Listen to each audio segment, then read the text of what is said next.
Good morning, everybody.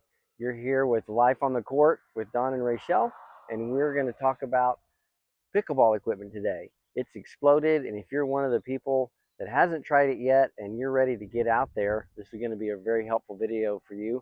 It can be very intimidating with looking at all the choices that are out there. But don't sweat it. We're going to help you out today. All right. The first thing we're going to talk about in today's video is the paddle. It's going to be an extension of your arm while you're playing, and there are a lot of choices, but we're going to give you some good recommendations. The first thing is that the core, the good quality paddles are going to have a core of honeycomb polymer, and the surface is going to be a carbon fiber, which is abrasive so that it helps you with spin. The other thing is the handle and the length of the handle. So we're going to talk about those things today. Rachel just got herself a new paddle. And I'll put a short video of me shopping. And I have an older paddle and I have a new one on the way. So one way you save money, though, is to buy a paddle that maybe is not the latest and greatest, but last year's. It was working fine for everybody last year, so it's got to be pretty good still today. But can I go down to the local Walmart and just get a cheap paddle to play with? I wouldn't recommend that. Why not? So you're not going to be able to find that honeycomb core or the carbon fiber at a Walmart, or you can find good paddles at some of the big sporting goods stores that are selling different items like tennis, pickleball, baseball, basketball, all those things. But you can find good paddles at those places, but those are the main things you need to look at is the surface of the paddle and the core of the paddle.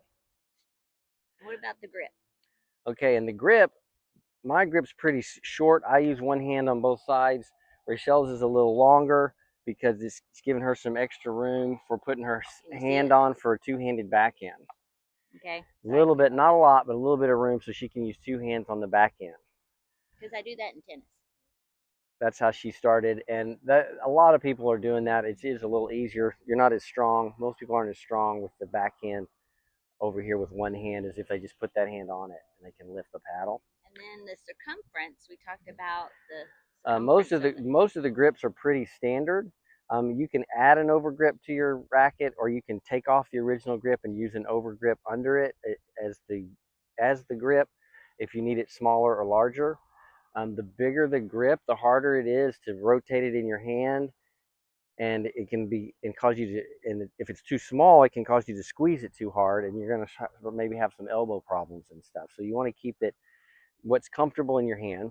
One other thing about the grip is that they have different shapes. So they're either octagon, so that all the bevels are pretty much the same, so that it's more round.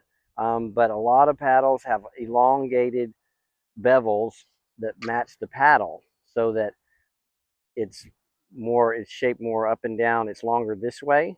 I don't like a paddle like that. This is more like a tennis shape, although they make tennis grips as well that are elongated right here. It can make it easier to find where you are whenever you're changing your grip.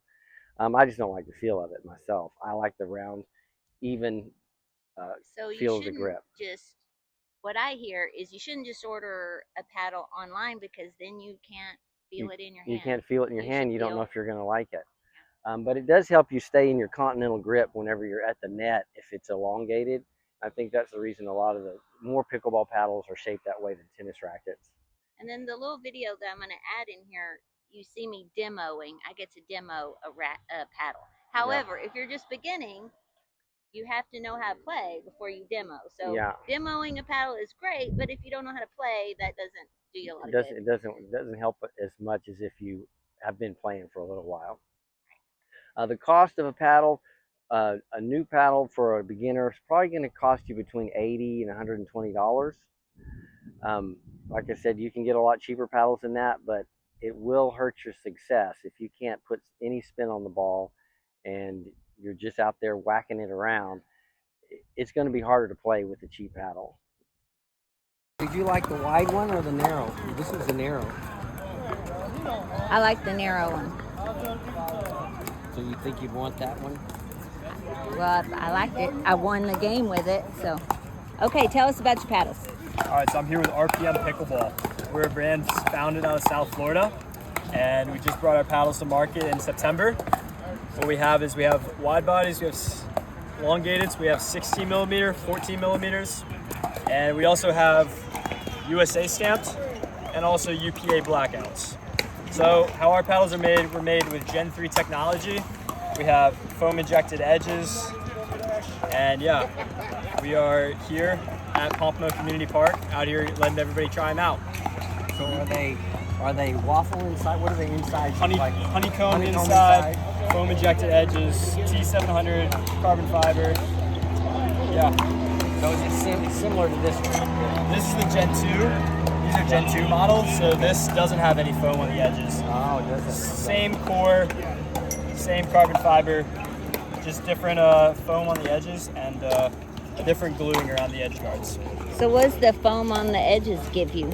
How's that benefit you? More of like a trampoline effect. It's going to compress more. These are going to have a lot more dwell time than this. And that's just going to hold the ball on the surface of the paddle, and that's what's going to give you more spin. Oh, okay. Good to know. And you were telling me about the handles, because I have tennis elbow, so I needed a smaller grip. Yeah, so what some people do is they actually take off the original grip, which is what I do with my paddles, and then just put an overgrip on, which is going to take down the circumference of the grip. Some people like it. I personally do. Some people like the thicker grip and they put an overgrip on top of this. It's all personal preference. And I like the longer grip because Dawn's making me hit with a two-handed backhand. I agree. Most people use two hands, and I think it's good. It's definitely a need nowadays. Yeah. She's very excited about it. I think if you're gonna start playing, that's a good motivation, is to get something new. Right. Yeah. So I got the pickleball pad. I got to demo the racket from RPM the other night at the pickleball courts yesterday. So we went ahead and bought that, and I look forward to playing with that tomorrow. And my new shoes. So I went to a tennis store and tried on all of the shoes, and they weren't happy about that and said they would match any price that I found online. So if you go into a tennis store to try on the shoes and you plan on buying the shoes online, they're liable to not be happy with you. She just ordered. And they're purple. So the shoe needs to be a court shoe. If you're gonna, I wouldn't recommend getting. You certainly don't want to play in a running shoe. A cross training shoe would be a step up from a running shoe, but really, you're gonna need a court shoe because the side to side movement and the way you move in pickleball is really hard on your feet and ankles. And if you're in a court shoe, it's just going to be a lot better for you. These are not, I do have to say, these are very stiff and they're not super comfortable. A court shoe you're probably not going to wear to work or want to take a walk in. No. They are for playing in. So I will say this: whenever I'm done playing, I want to take this off. I don't wear this at all unless I'm going right on their court. But it needs to really be snug on your foot so your foot's not moving around. And if it has too much cushion in it, that's gonna cause your foot to move, and that can cause some pain if there's a lot of movement in your foot whenever you plant and try to take off. If you squish down, so a really soft sole, a soft insert, or a thick sole does make the shoe more likely to cause you foot and ankle problems, and also may even cause you some knee problems. Kind of goes along with the socks too. I mean, you need some kind of tight fitting ankle socks versus thicker socks that are going to move around. Yeah, I like it to be really snug and stiff, but of course all that depends on your level of play and what your goals are as far as your movement. But firmer is usually, to me, that's better. But it does make it much less comfortable as far as just wearing it. Kind of reminds me of snow skiing and the boots that you wear, and they are so uncomfortable. Yeah. But they're protecting your feet and your ankles and keeping you from getting things broken and stress fractures and all those things. Yep, that's true. As far as cost of shoe, there's tons of choices. A lot of companies make them. Adidas, K-Swiss, Nike, Where am I going to find these shoes? Asics. There's lots of choices out there, and they do have shoes that they call pickleball shoes. But there's really not much difference between a tennis shoe and a pickleball shoe. They're going to be the same. They're going to be really durable. You're going to wear them out very quickly. They might have a toe cover here if you drag your toe. Drag your toe. So that's more of a tennis thing, dragging your toe, than a pickleball thing. But the tennis shoes, again, this is probably going to cost you. Probably you're not going to get under $100 for a good shoe. Again, it's the same thing about getting last year's model. A lot of times they don't change at all. They just put out new colors, and then the old colors go on sale. But so where you you can get get them cheaper. these shoes, you can't just get these at a. I wouldn't go to a big chain sporting goods store. You're not going to get a good quality shoe at a store that's selling shoes for everything. You're going to have to go to a dedicated specialty shop for tennis and pickleball to and find a then you good can shoe. try them on. You can really irritate your local shop if you try on 10 pairs of shoes and then you go online and buy them. Yeah, but a lot of times they'll match the price. Yeah, so but a lot of those stores will match your price. If you find something you like and you say, "Oh, well, at this store online I can get it for this," they'll match that price. So if they're try on at least 5 pairs of shoes before you settle on. The only issue is your local store is probably not going to have a lot of the discounts on last year's colors versus the big chains have lots. They carry so much volume. You're more likely to find stuff on sale in your size. Okay. Anything else on shoes? That ought to do it. Last but not least, we have the third thing we're going to talk about is the balls.